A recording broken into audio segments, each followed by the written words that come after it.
Friends, நம்ம சேனலில் நீங்கள் ஒரு நிமிஷத்துக்குள்ளே ஒரு வேர்டை கற்றுக்கலாம். இது ரொம்ப இன்ட்ரெஸ்டிங்காக இருக்குல்ல. இன்றைக்கி நம்ம பார்க்க போகிற வேர்டு ப்ரொக்யூர். இதை பற்றி கொஞ்சம் டீட்டெயிலாக பார்க்குறதுக்கு முன்னாடி நம்ம இன்னொரு வேர்டை பார்க்கலாம். பர்ச்சேஸ் இல்லைன்னா பை. இது ப்ரொக்யூருக்கு கொஞ்சம் கீழே உள்ள வார்த்தை. எக்ஸாம்பிள் சொன்னால் உங்களுக்கு புரிஞ்சிடும். இங்கே பாருங்கள், ஐ பாட் ஏ லேப்டாப்னு நான் இங்கே கொடுத்துருக்கேன்.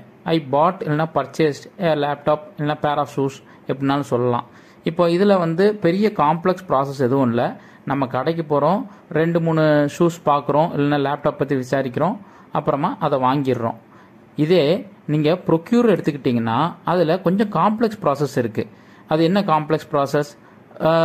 ரிசர்ச், எவாலுவேஷன், அப்புறமா நெகோஷியேஷன்.